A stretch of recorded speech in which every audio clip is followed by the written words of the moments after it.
नमस्कार मंडळी, आज आपण बनवणार आहोत अस्सल गावरान चवीच्या चुलीवरच्या दुधी भोपळ्याच्या वड्या.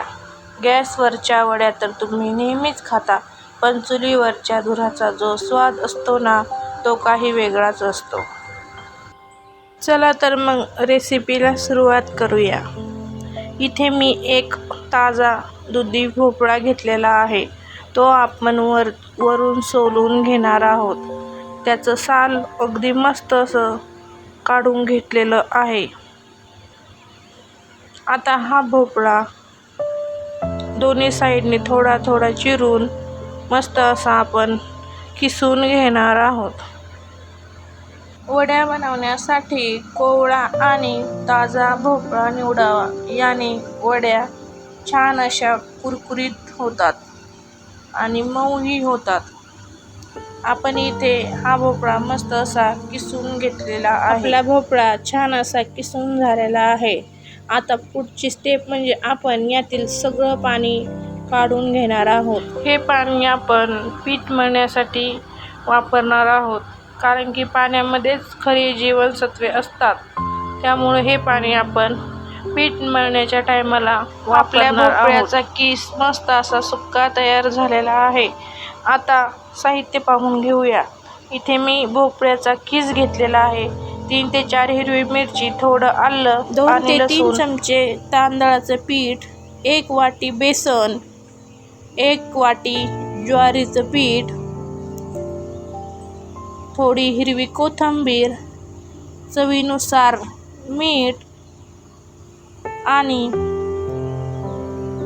सुक्या मसाल्यामध्ये आपण इथे ओवा, हळद, गरम मसाला, लाल तिखट वापरणार आहोत आणि थोडे तीळ.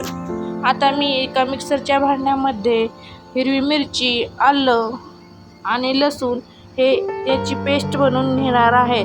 आपली पेस्ट तयार आहे.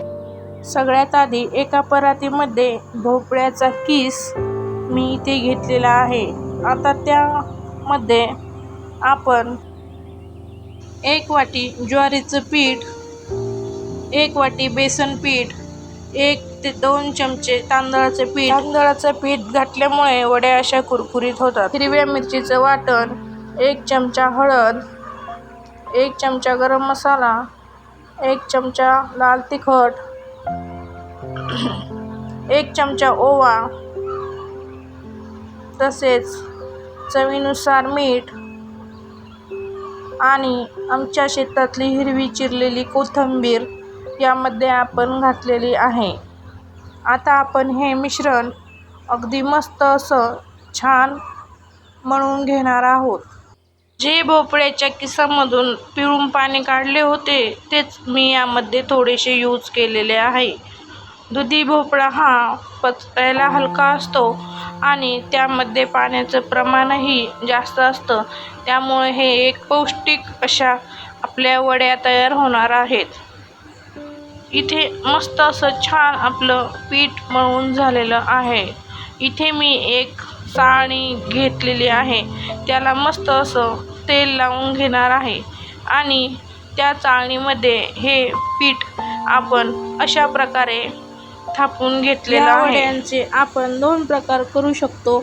एक म्हणजे हा असा एक समान थापून घेतलेला आहे आणि दुसरं म्हणजे गोल गोल राऊंडचं. चला तर त्यावरती मस्त असं आपलं थापून झालेलं आहे. त्यावरती आपण पांढरे तीळ घालून घेणार आहोत. पांढरे तीळ टाकल्यास ते दिसायलाही आकर्षक दिसतात आणि चवीलाही खमंग लागतात. त्यामुळे मी इथं तीळ जास्त प्रमाणात एका पातेल्यात मी पाणी गरम करायला ठेवलेलं आहे.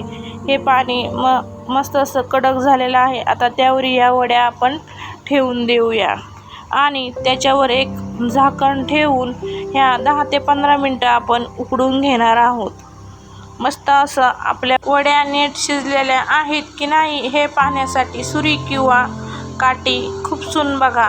जर ती स्वच्छ बाहेर आली तर वड्या तयार आहेत असे समजायचे. आपल्या वड्या एकदम परफेक्ट अशा तयार आहेत. ह्या वड्यांचे आता आपण बारीक बारीक कट करून घेणार आहोत. बघा, मस्त असा छान कलर आलेला आहे आपल्या वड्यांना. मस्त असा सुगंधही येत आहे.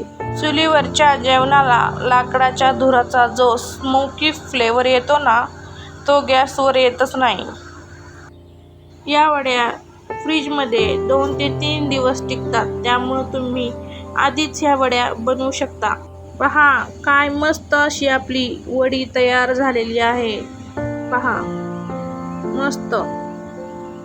आता ह्या वड्या आपण सगळ्या काढून घेणार आहोत आणि मस्त खमंग तळून घेऊया.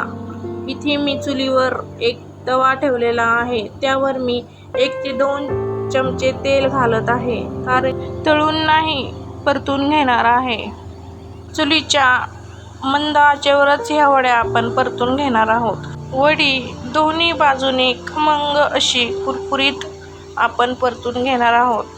बघा वड्यांचा रंग किती छान दिसतोय. जर तुम्हाला अशाच चुलीवरच्या साध्या आणि सोप्या रेसिपी पाहायला आवडत असतील तर आपल्या शिव हिंदवी रेसिपी चॅनलला नक्की सबस्क्राईब करा. छान मस्त अशा आपल्या वड्या तळून झालेल्या आहेत. या वड्या तुम्ही दही, ठेचा, पुदिन्याची चटणी किंवा टोमॅटो केचप सोबतही खाऊ शकता. तुम्ही कधी चुलीवरच्या वड्या खाल्ल्या आहेत का? कमेंटमध्ये नक्की सांगा. बघा आपल्या गरमागरम आणि खुसखुशीत दुधी भोपळ्याच्या वड्या तयार आहेत. ही रेसिपी तुम्हाला कशी वाटली नक्की सांगा आणि अशाच अस्सल गावरान रेसिपीसाठी आपल्या चॅनलला सबस्क्राईब करायला विसरू नका. मस्त खा, स्वस्त रहा. धन्यवाद.